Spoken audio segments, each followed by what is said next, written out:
Whitnie Riley is a leadership and employee development strategist.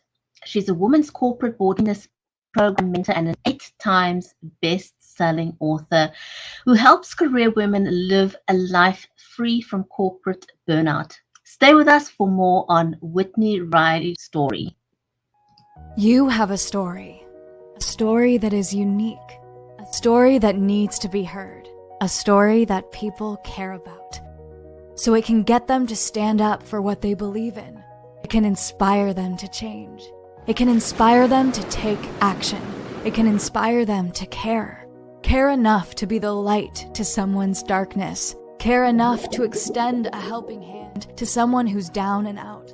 Care enough to call things the way they are and see them for what they could be. Your story can make a difference. Your story can save a life. Your story matters. One story changed the entire world. Your story could do the same. All you've got to do is own your story.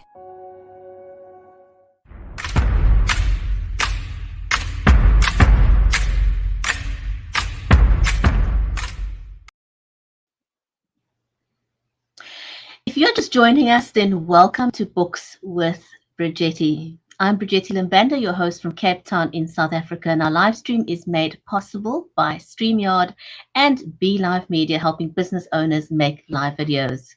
A special warm welcome to you, our audience, because this is what it's all about. It's an audience-centric show.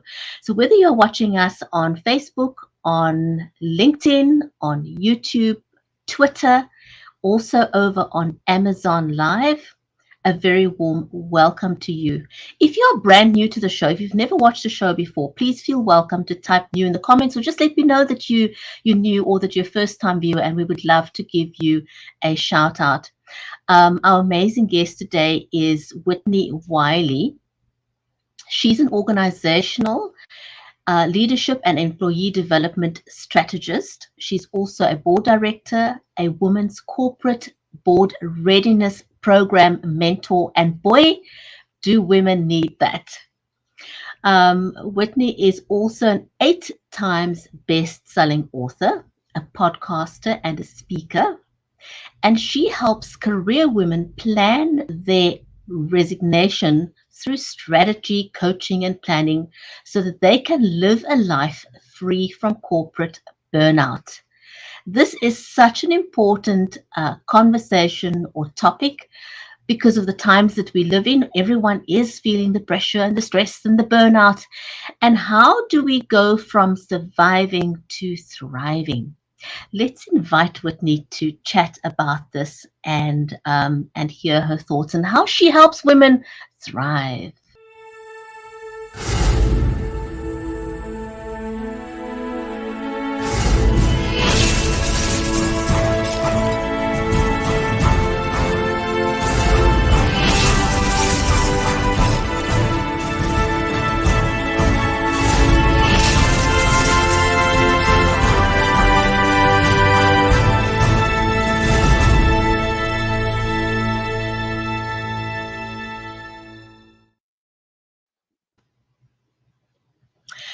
Whitnie, welcome to the show. So pleased to have you here today. Thank you for joining me. And I am absolutely looking forward to our conversation today. Happy to talk about the 2 amazing books that we're in, which is The Fearless Entrepreneurs and also Invisible No More, Invincible Forevermore. And we've got Sally Green saying a hello to us there, who's also in one of the books for us. So Sally, welcome. Great to see you in the audience. So you are an 8 times best-selling author. And Yes. I want to just, how do you do it? Where do you find the time in your busy schedule to be writing so much? Actually, I'm writing a lot more than even the 8 books would indicate. So I've contributed to the 8 books, but I am working on a couple of solo projects. So I'm constantly writing, and I actually have a practice called morning pages that it helps with the creativity. It helps me to stay in the flow of writing. and I run a writers accountability group. So it's really important. It's a part of how I communicate my message, and it's something that I really enjoy doing. But let me take a step back, because you said welcome to me, and then you jumped right in, and I didn't have a chance to say thank you, Bridgetti, for having me on your show. I appreciate it. And I'm in California, so we're world apart, but I am happy to be here. Thank you so much. Thank you so much. I love the title of a couple of the books that you're in, and it's all about one habit. Yes. You know, tell us a little bit about that before we jump into the other books, because oftentimes we feel overwhelmed by change, and where do we get started? And I like the fact that a couple of those books started with one habit. Tell us a little bit about that.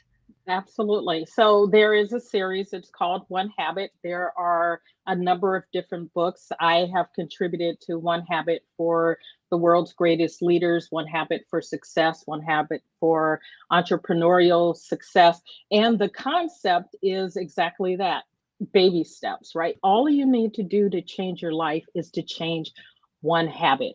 And if you can change something, right, and take action on it, then you have the opportunity to change your life in ways you probably never even dreamed of, and to have that kind of impact on other people that we all strive to have. So I have enjoyed contributing to those books. One of them, the One Habit for Entrepreneurial Success, is the largest book ever published on entrepreneurial success, and really proud to be a part of that project. Is that the One Habit for Entrepreneurial Success, and your chapter is work when you do your best work? Yes, yes. And so what how I work with my clients is to start with a vision. I think it's really difficult to get where you're going if you don't know where you're going, right? And Right. this is a paraphrase, I think, of the Cheshire Cat in Alice in Wonderland. This basically, if you don't know where you're going, anywhere will do. And so the way to get where you're going is to know where you're going and then put a plan together. And you can be spontaneous along the way. I think a lot of people feel like if I plan things, it doesn't allow me to be spontaneous. And that's not the case. You can always be spontaneous, but you still want to have a goal, something that you're shooting for. You take action, you change a habit, you take a baby step, and as you take one step after the other, one day you look up, you look back, you see how far you've come, and you're like, wow, I got where I was going. And it was just because you took one step after another. And so, one of the things I think is really important is that you understand when you do your best work. I'm a morning person. And so I'm really good about getting up early, getting the things done that I want to get done, and then shutting it off in the middle of the day. I like to be done around 3 o'clock in the afternoon. And so that requires that I get up, but that's because I work best that way. My husband, on the other hand, works well in the evening. And so he will often work till midnight. There's no way I'm working till midnight. My brain doesn't work that way. And so I would rather get up, go to sleep, get up at 3 o'clock in the morning and get something done than to stay up till, midnight, 1 or 2 o'clock in the morning. So I think it's really important that you understand when you work best. Do those things that require your best thinking, your best creativity. Mm. When you work well, and then save maybe the mundane tasks. You're returning phone calls or emails. Return those later in the day or a different part of the day, and use your best thinking, your best creativity when you do that best. And I think for entrepreneurs in particular, but really anyone, if you can master that particular habit, it will definitely make a change in how you do your work. The thought that sprung to mind for me while listening to you was being intentionally spontaneous. Yes, absolutely. That I love that, and that's my approach. So I am a time blocker. And every minute, I learned this a few years ago, every minute has a purpose. And so even play, right? I schedule in playtime. I schedule in, I guess, spontaneity time, or free time, but it's scheduled, it's intentional, it's purposeful, it's Right. for relaxing and, chilling and whatever, but it's very intentional. And what I find is a benefit for that, particularly for women, is that there's then nothing to feel guilty about when you are supposedly doing nothing, right? A lot of us have this problem where we feel like if we are not doing something, somehow we're missing out, or somehow we're not being productive. And I am a huge believer self-care. You have to Mm, take care of yourself first before you can take care of other people. You have to feed your mind, body, and spirit with things that lift you up and help you to be productive and happy, and be able to serve other people. And if you don't do that, then you start to feel that burnout, right? That worn right. down. And then you can't contribute, and you are wondering why, what's going on, why do I have brain fog, how come I can't think, why can't I focus, why am I irritable with my family, It's or like putting even your at mask work. on first, right? It's like they Exactly. say if you're in a Absolutely. plane, put your own mask on first because you can't Absolutely. serve others. Or even people who are first You aiders are can't taught. pour from an empty cup, right? Is one of Right. the things. You cannot pour from an empty cup. And so you've got to take care of yourself. And until you do that, it makes everything else more difficult. But we've got to let go of a couple of things. One is fear. Another is perfectionism, right? Feeling like Mm. we have to do it perfectly, or it has to be done a particular way. Yeah, I think a lot of us may I know I struggled with that, the sort of Hmm. perfectionist syndrome, and it really holds you back terribly, from moving Yes. forward when you have this overarching sense of everything has to be just perfect before I do the next step. You hold yourself back tremendously when you do that. Yes. But I do like I learned this the way of doing things is just also listening to you talk about getting things done and being strategic.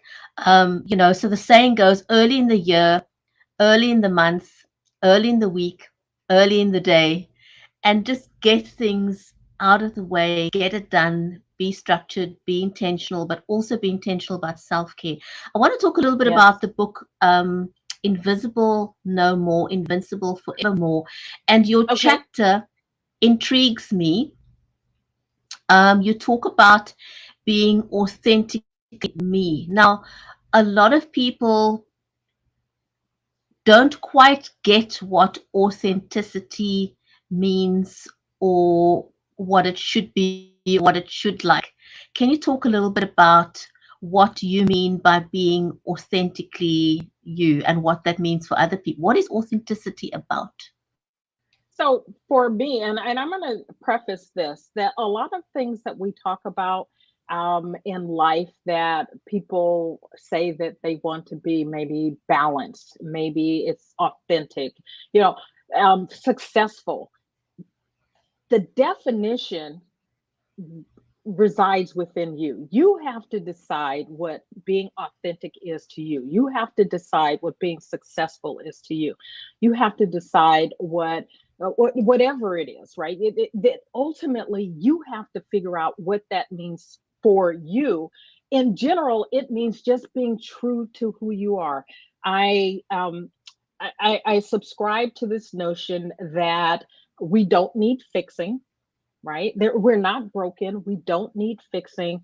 We probably need to rediscover who we've always been, right? And so, Mm, life, parents, they love us, but parents, well meaning, they pile things on. We get these layers: schools, peers, society. These expectations and how we're supposed to live our lives. And so when we're trying to do all the things for other people, we start to lose the essence of who we are. If you look at kids, they are pure bundles of joy, right? They're just going about life, doing, playing, being joyful, happy. They're exploring, they're curious about everything. And as we get older, we start to have these expectations put on us that we're supposed to be realistic about life. We're supposed to get serious. And all of that, the play, the imagination starts to fade away. And as more of that goes away, we lose the authenticity of who we are at our core. And so it's about getting in touch with that, going back, being willing to be curious and playful and creative. One of the things that I discovered, out of tragedy, unfortunately, my son passed away in 2005. And in the months and the early years after that, I wanted to start tapping into some of my creative side. Now, I always thought I wasn't creative. I always thought I was logical, analytical. I studied mathematics in college originally. I went to law school. So I was like, yeah, you're very logical, analytical, and you're not creative. I used to joke, I couldn't draw a straight line with a ruler. And so I started placing limitations on myself about what I could do. And we all do that in some respect, right? We run up against an obstacle and we internalize that, and it becomes, oh, I can't do this, I can't do that. And the next thing you know, you're inside yourself, right? You start to make yourself invisible to yourself and to the world because you're not living your full purpose. You're not living as big as you could be. And that's not to say that we all are supposed to be on grand stages, right? Everybody's not going to speak in front of 50,000 people or audience of millions or be in movies or those kinds of things. But we all have the ability to be our biggest and best selves for the audience that we have, whether that's our family, whether it's our church or our synagogue, the community that we live in, at work. All of those are places where we can shine if we will allow ourselves to do that. And so being authentically me, being authentically you, means just stepping into who you are, not being afraid to bring your quirks, right? Bring the things that make you you. And so it's interesting that we think, what normal is, and normal is, normal people act this way. But the reality is that being quirky, being unique, that's normal, right? Because each and every one of us, all 7+ billion of us on this planet, are different from the other 6,999,000,000, blah, blah, blah, right? So we are all different. We are all unique. And therefore, that's what's normal, is being unique, not all trying to fit into some box of what we think we're supposed to be, do, and have. And once we will accept that, it becomes easier to be willing to dream. And we stop dreaming, right? Well, you ask children, what do you want to be when you grow up? And they've got all kinds of ideas. And then somewhere along the way, someone says, you need to be realistic. That won't pay the bills. You can't do that. And you stuff that dream and you go and do something else, get in the family business of being a doctor or a lawyer or whatever it is.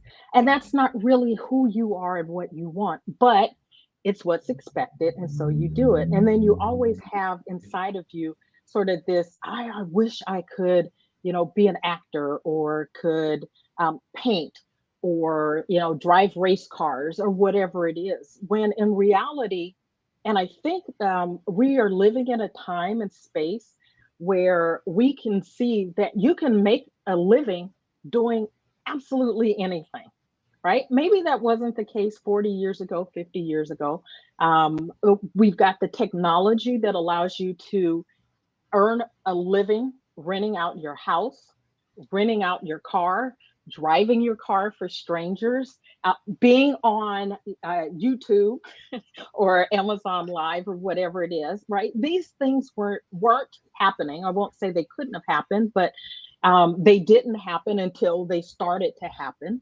And now, whatever you can dream is possible. And so, why not explore,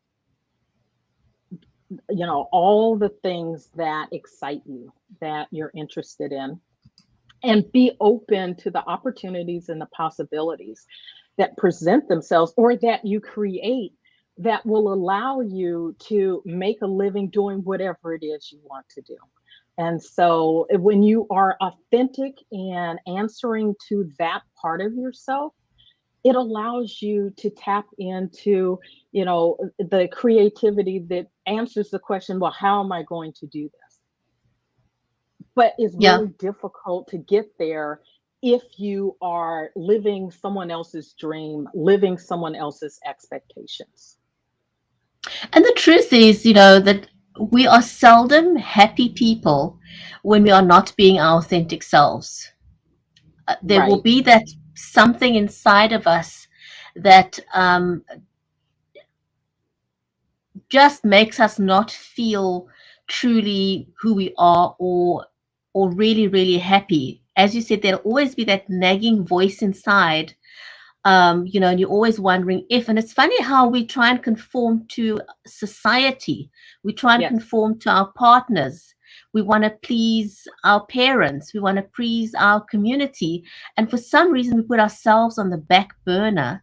Yeah. And it prevents us from being happy, from being our true selves. And one of the reasons I wanted to also ask you about, what does it mean to be authentic, just in terms of being online?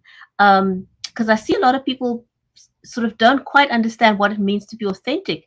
Being authentic doesn't necessarily mean wearing your heart on your sleeve. That's not what authenticity True. um, is Yeah. about, You don't because have to some put people it get all that out there. wrong. You Right. don't. You can be, I think, that piece about vulnerability is you don't have to put everything out there, right? That's not the requirement. But being vulnerable, being authentic, being willing to share who you are, the vulnerability part is being okay that if people don't like who you are, that's okay, right? That's the vulnerable part is putting, just being who you are and allowing that to stand on its own.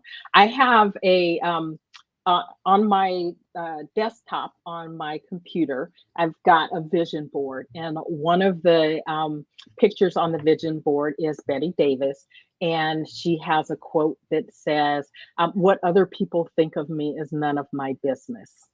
And so it's one of those things. It's not that I don't care, right? So I don't go through life running roughshod over people. That's not what that means. That I don't, Mm. what you think of me is none of my business. It's not that I want to be abusive or rude or anything like that, Or but that obnoxious. It's you not, it's not about being obnoxious. obnoxious. It's not about any of that. It's about, I am who I am. If you don't like that, actually, I'm sorry for you because I think I'm pretty awesome, and the people that I know think I'm pretty awesome. And, we could probably have a great friendship, a relationship that could be beneficial personally, business wise, and other things. But if you form an opinion about me or someone else without really getting to know who they are, then you really are cheating yourself, right? And we all have to sort of get out of our way when it comes to Mm. relationships and relating with other people and giving them a chance and not expecting people to be reflections of who we are. Of who And you in are, right? reality, in reality, the things that we see in other people that we don't like is generally a reflection of the things about ourselves that we don't like. So we have Right. to really stop and get curious about what's going on there? Why don't you like somebody? Why do you feel that way about? Now, there are obnoxious, mean, evil, rude people in the world, but there's a reason that they are that. And Mm, maybe you not responding to them in kind is what it will take for them to start to turn that around. right.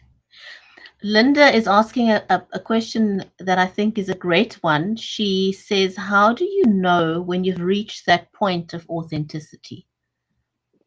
So again, I think you have to decide ultimately what that looks like for you, right? So for me, I knew I reached that point sort of when I got to a place where I don't care what other people think of me in general, right? In general, I don't care because I know who I am.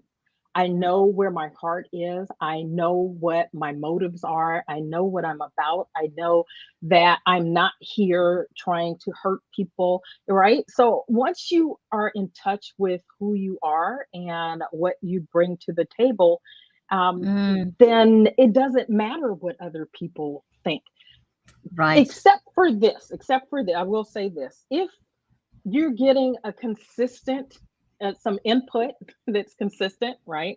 And what people say about you really is just feedback. It's information. So if you're getting some consistent feedback that is saying that you are a particular way, maybe you've got blinders on about that. And if that's something that a way that you don't want to be seen, then it will require some work on your part to get in touch with why is that coming out? Why I don't mean to be that. So why is that coming out? Why how's that manifesting? Why are people seeing that in me?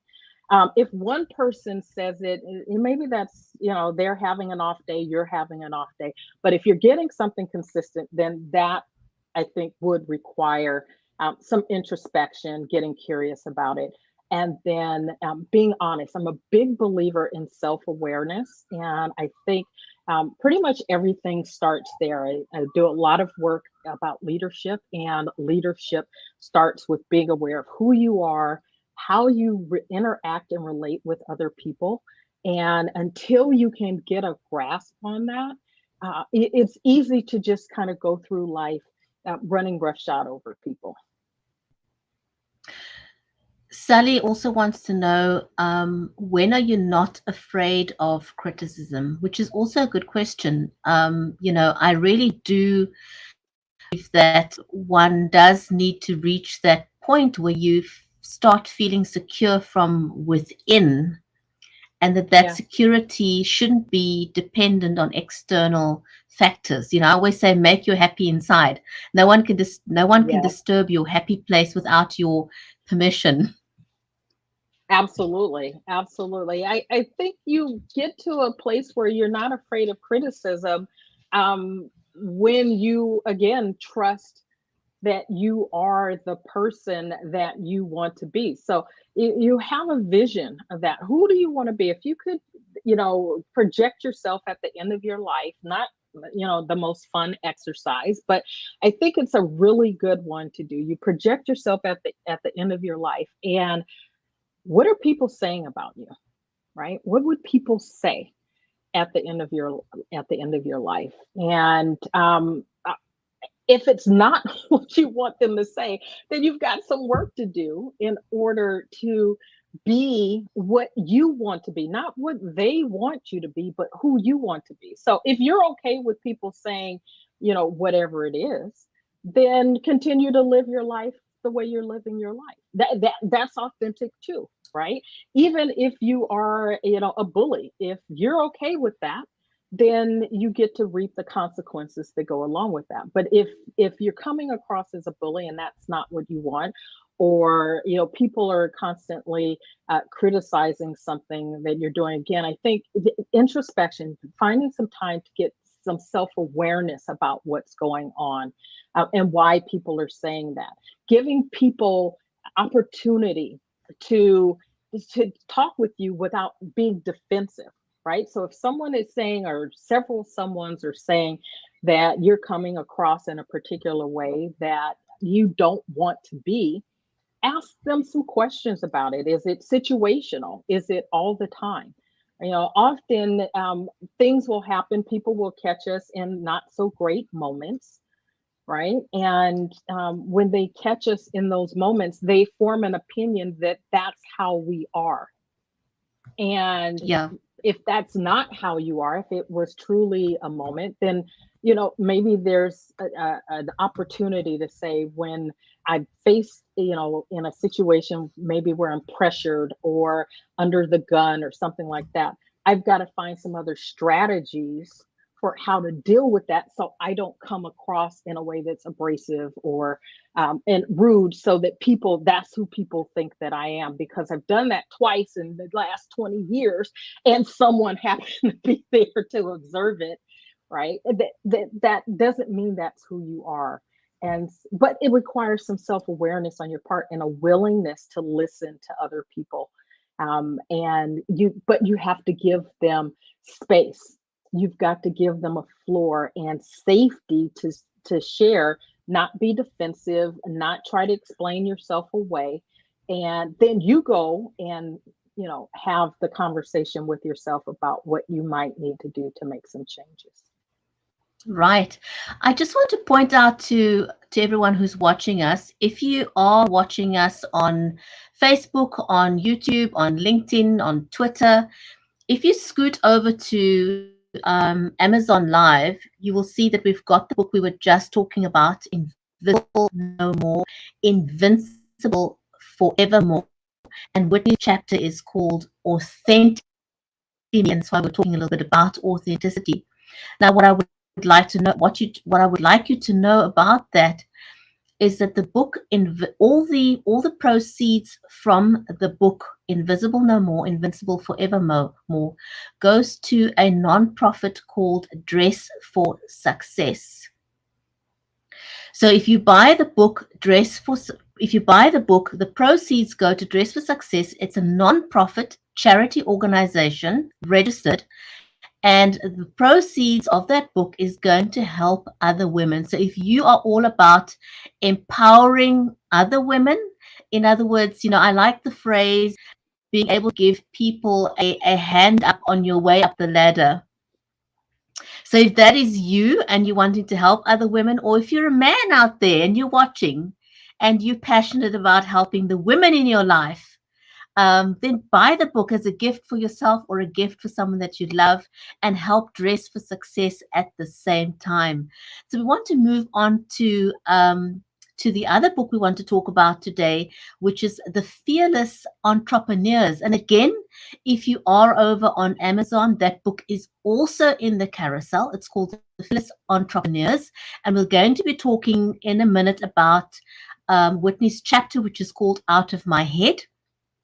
The proceeds of that book will go to Lemonade Day. Again, it's a nonprofit charity whose mission it is to help youth for life through fun, proactive, and experiential programs. And they also help young people with life skills, character education, and entrepreneurship. So all the funds for that book is going into that charity organization. So Whitney, getting back to you, your chapter is called Out of My Head, and I think it's such a intriguing chapter, because I think that is something that all entrepreneurs struggle with is headspace and how they feel about themselves and project, and so they kill their entrepreneurial journey even before they get started. Talk to us a little bit about your chapter Out of My Head. Certainly. So, it started, I had an entrepreneurial journey, I don't know, 20 something years ago. Started down a path and it didn't work out. And in the middle of trying to make that work, I went back to work, waiting tables. I had a job as an engineering aide at an engineering technician for a public works department, was doing fabulous work that I actually loved doing. Very technical, was working my way towards being an engineer through a different route, because I didn't study engineering in college. I studied applied mathematics.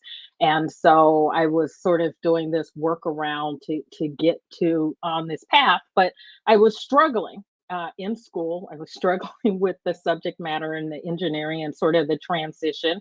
But I enjoyed the work I was doing, was designing freeways and roads and things like that, learning how to use CAD. And then I learned that part of that process was the environmental aspect of public works projects. And I started projecting myself 30 years into the future. I was like, yeah, if I worked on these projects and nothing ever happened, because environmentalists, and not knocking environmentalists, they have a job to do, and I get it. But I was sitting and it's like, I don't want to spend my life working on things that won't matter, right? That aren't going to happen. They don't have sort of an end game. And I started thinking about other things that I was interested in. And one of them was helping people to live their dreams. And so I started down this path of entrepreneurship. It didn't work, and I didn't have that job to go back to. So I started waiting tables. Hated waiting tables, and just not my thing. And then I ultimately went back to school. I went to law school, started a career as a lawyer and a lobbyist. And in the early days, oddly enough, after sort of running away from politics with the public works, I ended up in a place where I was directly involved in politics as a lobbyist. And the early days were fine. And then there came a time where I didn't enjoy it so much. And then that was compounded after the death of my son. And I'm asking all these questions about life and what's the meaning of life. And, life is short. And why am I spending my time doing things I don't really have passion for? Why am I wasting my time? But I didn't know really what I wanted to do, right? If I wasn't going to do that, and I'd spent my time in law school intentionally working towards that end as a lobbyist. And then I get there and I didn't enjoy it so much. I was like, well, what am I going to do? I'm not qualified to do anything else. And oddly enough, I didn't have a bachelor's degree. So in California, there are some law schools that you can attend. They're bar accredited. I didn't need a bachelor's degree to go to law school to pass the bar. And so that was the path that I took. But if I gave up the law and went in a different direction, I didn't have something else that I actually could do. So I started thinking about how I was going to make a transition. It involved going back to school. The things I was interested in by that point involved leadership and management. My observation of what I thought was less than stellar leadership. And I kept thinking, there has to be a better way. So I went back to school, got a bachelor's in organizational behavior, and then a master's in organizational development and leadership. And I kept thinking I would get a job. I wasn't thinking about being an entrepreneur. And when my husband first mentioned it, I was like, yeah, I guess I could do that, but I don't really want to. And part of it was this fear that I had failed before. And so it's like, well, I've already done that and it didn't work. And so I guess I'm just not cut out to be one. And that's not the case, right? So I was very much wrapped up in my head, hence the title. Again, it was like overthinking and trying to reason and how would I make this happen? And I had to let go of some of that analytical stuff and just get in touch with what was really important to me, what how I felt like I could make a difference, how I would combine my talents, my tools, my gifts, and how I could package that in a way that would allow me to make a living. Right? If I wasn't going to be a lawyer and a lobbyist, what was I going to be? And so, in addition to school, I got a coaching, went through coaches training, and I still wasn't thinking that I was going to be an entrepreneur. I just kept thinking somebody's going to hire me to do this organizational thing somewhere else. But the more I thought about it, it's like I don't really want to work for somebody else. And if I'm not going to work for someone else, how am I going to do this? So it really was, and the interesting thing was, as much as I felt like I needed to be in touch with my soul, with my heart, and make some decisions that were not so analytical, not so logical, I actually had to think my way out of that, that's where the irony is. I had to actually think my way out of being overly analytical. And what I realized is that there's a balance, right? And there's a place, and it may not be 50-50, right? And it may and on different days it ebbs and flows. And that's one of the things about balance. It's not so much being balanced, it's about balancing.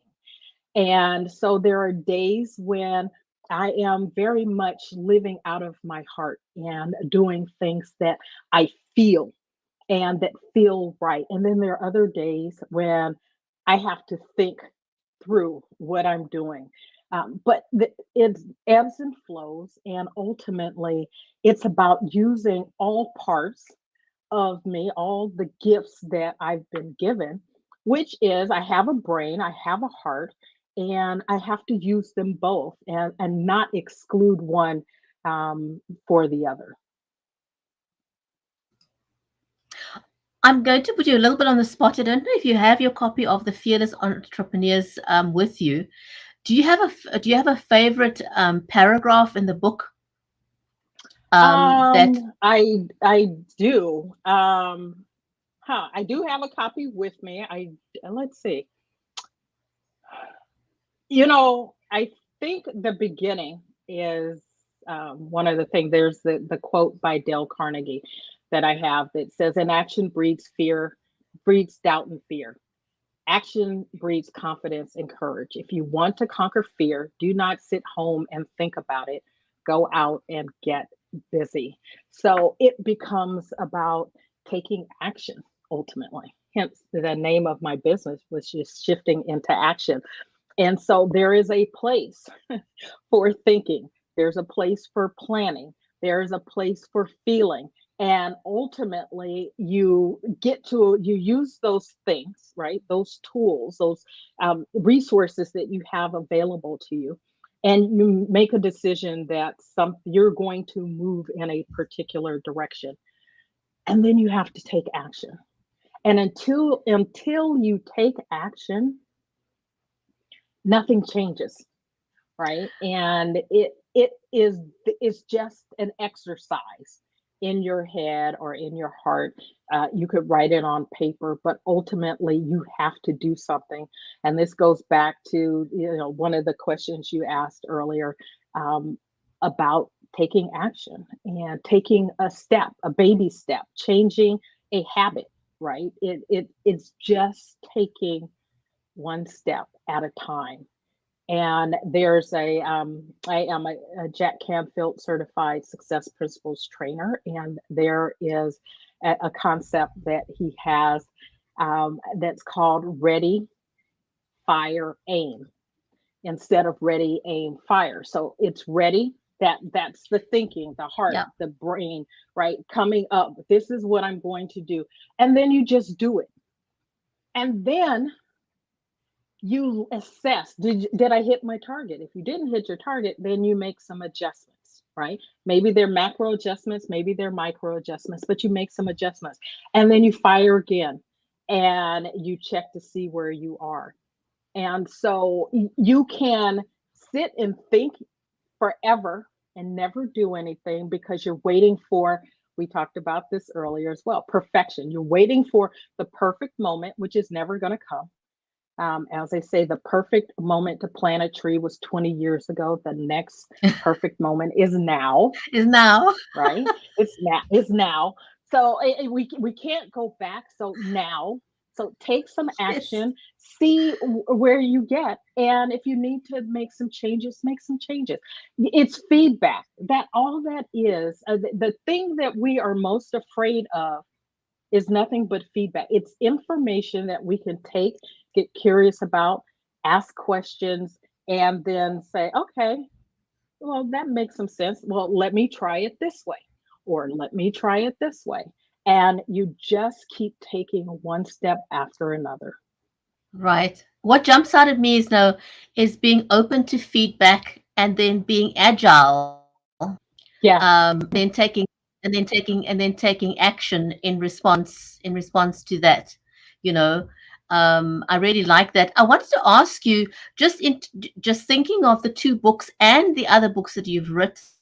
Hmm. We specifically talking about Invisible No More, Invincible Forevermore, and then the Fearless Entrepreneurs. And I looked at, your work, the books that you're involved in, but the two we're talking about today, and then the name of your company, Shifting into Action. It all just seems to flow together. So I'm very curious, how did you come up with your company name, Shifting into Action? Because those are all powerful words. How did you come up with that name?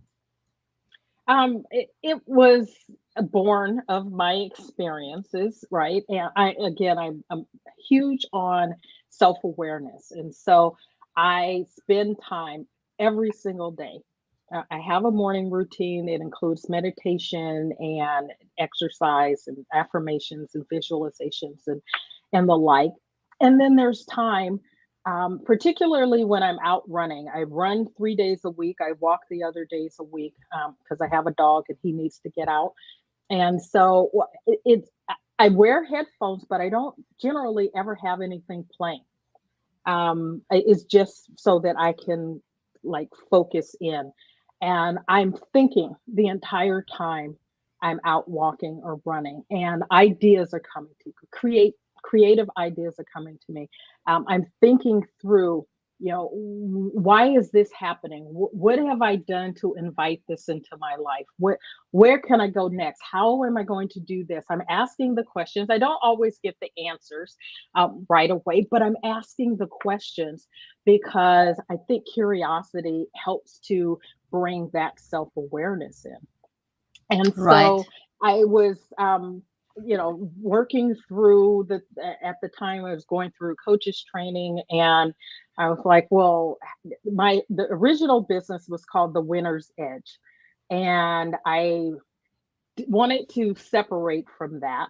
And what coaching is about ultimately is helping people get out of their own way, right? Helping them understand that everything they need they already have. You have what you need. You know what you need to know.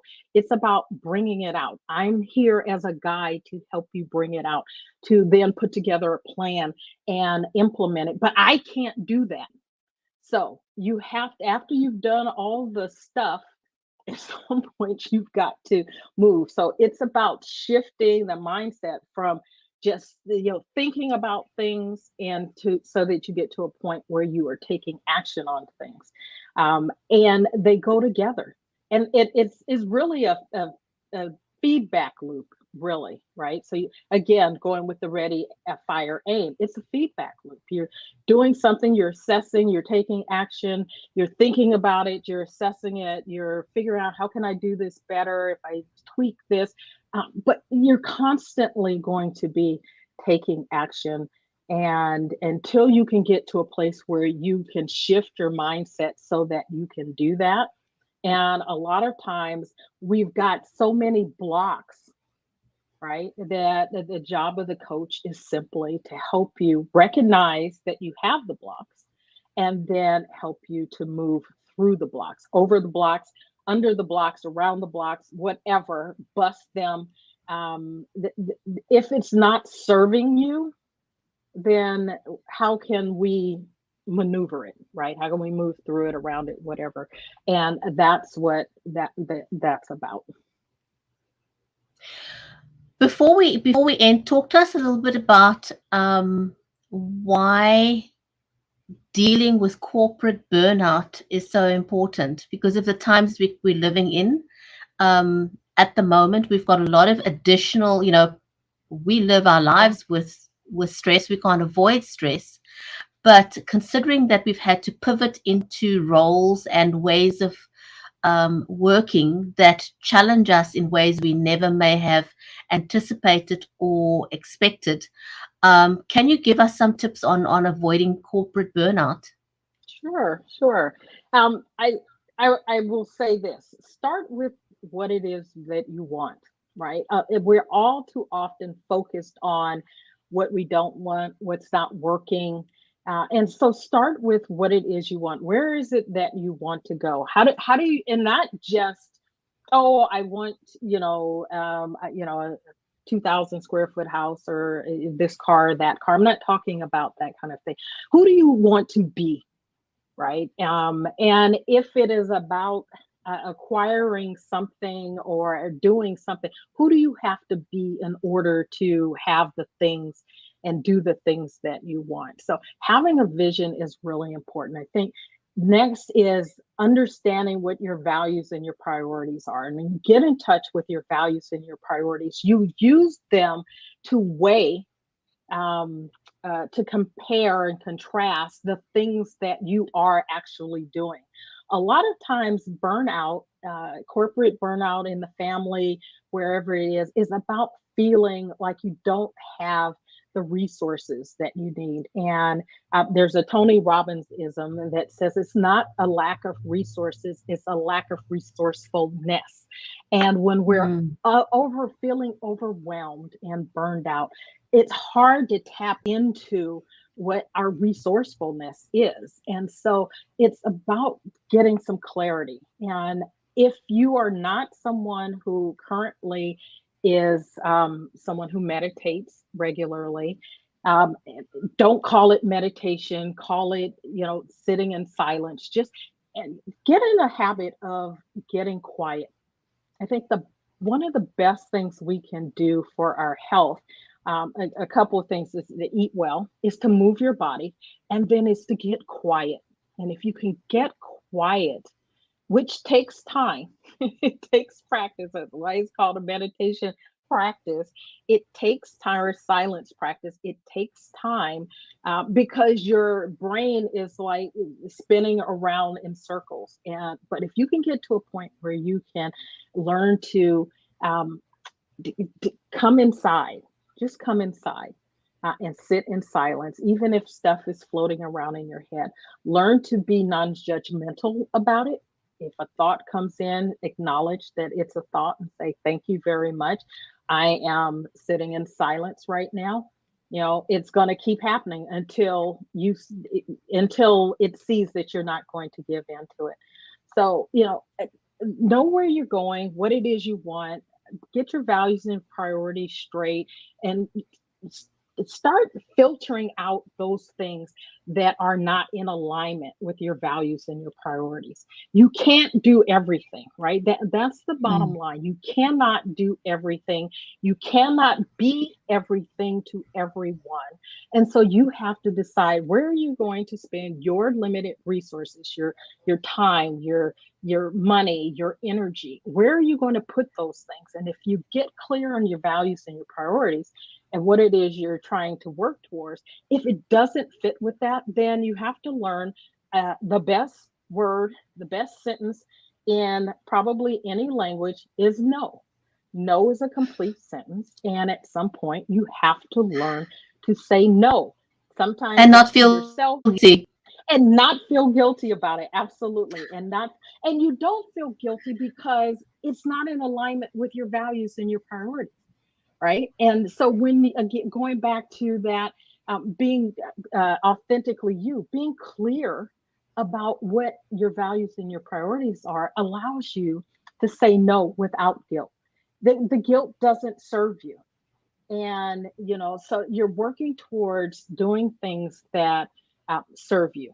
And while that doesn't mean that you only ever get to do things that are like rainbows and unicorns in your life and you're like all happy about, it doesn't say that. But there are things that you'll do that you may not enjoy because they serve a higher purpose in your life. They serve your values, they serve your priorities, they serve your vision. And so it's part of what it takes to get there. I can't say that I enjoy sitting down at the beginning of the week. Actually, the way I do it is on Saturday at the end of the week to plan out the next week. I can't say that I enjoy that, but I know that it keeps me on track, right, for the bigger picture of things that I want to do. And so you've got to allow yourself the ability to have this clarity and then to do those things. So I think if you start there, it's a great place to just build a foundation. And then, of course, there are other things that you can do on after that. But until you build this foundation of clarity of who you are, what's important to you, all that other stuff, the noise will continue to hit you. And the way to start to eliminate the burnout, the overwhelm, um, the, the frustrations is to get clear about what it is you want. How do you want to feel? I want peace. Like peace is one of my highest values. And so everything that comes before every opportunity, I'm weighing, how is this going to help me be peaceful? Whitney, I absolutely love that. Um, how does it make you feel? Because when you're feeling good about what it is you're doing, it enables you to serve better. It enables you to show up better. And you can do more not only for yourself, but you can do more Yes. for those that you serve. Um, if you're feeling good, and I know that from personal experience as well.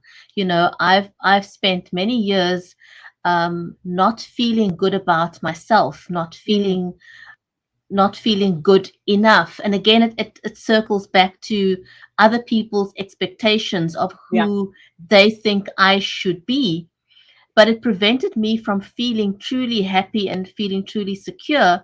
And I couldn't give of my best self in whichever endeavor I was involved in, because I needed to take care of me first. I Yes. needed to put on my mask, so that I could show up as the best version of self. So I resonate so Absolutely. much It's about with what you boundaries. are saying. Yes. Right? It's about boundaries, setting those boundaries. And the most important thing that you have to remember about boundaries is if you don't respect your boundaries, other people will not respect them.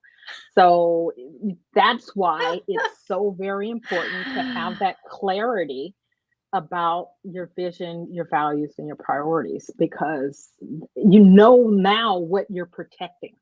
That's what the boundaries are for. They're for protecting that, what you find to be the most important thing. And you have to honor those boundaries in order for other people to honor them. And then obviously there's strategies and tools and things that you can do to make that happen.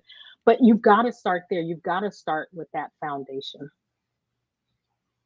Wow. I think so much flows from putting in those boundaries, as you say, because if you're not clear about what your boundaries are, other people are going to, you're going to allow people to step all over you, and you're never going Yeah, to find that happy space in which you can be truly productive, um, and shine in whatever your chosen career is, absolutely. in Absolutely. your whatever it is you want to do. um, and other people, absolutely, as you said, other people will treat you the way you teach them to treat you. Absolutely. Yes.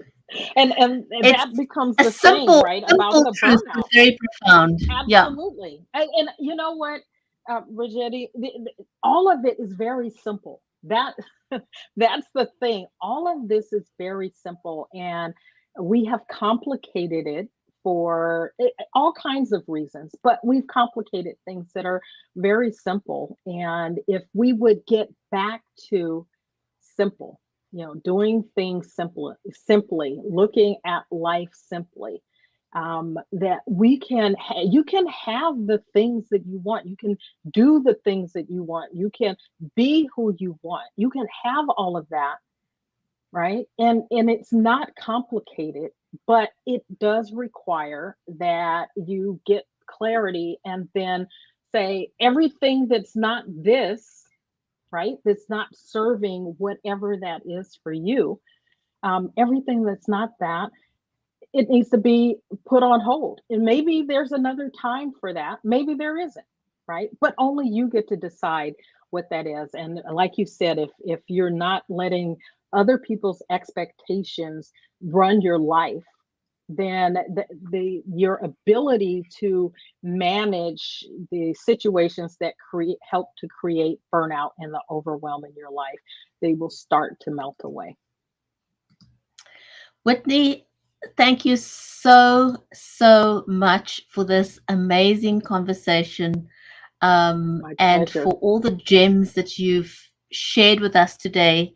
And I want to just give a huge big shout out to our audience on Facebook, on YouTube, on LinkedIn, Twitter, Amazon Live. Thank you for stopping by and taking part in the conversation with us. We truly enjoyed that. Stay safe, everyone. Whitnie, I'd love to have you back again. I think we could talk for hours. There's so much to I would talk love about, that. just, So I would love that. thank you kindly for your time. Stay well. Thank you. Take care, everyone. Until next time, stay safe. We'll be back soon again.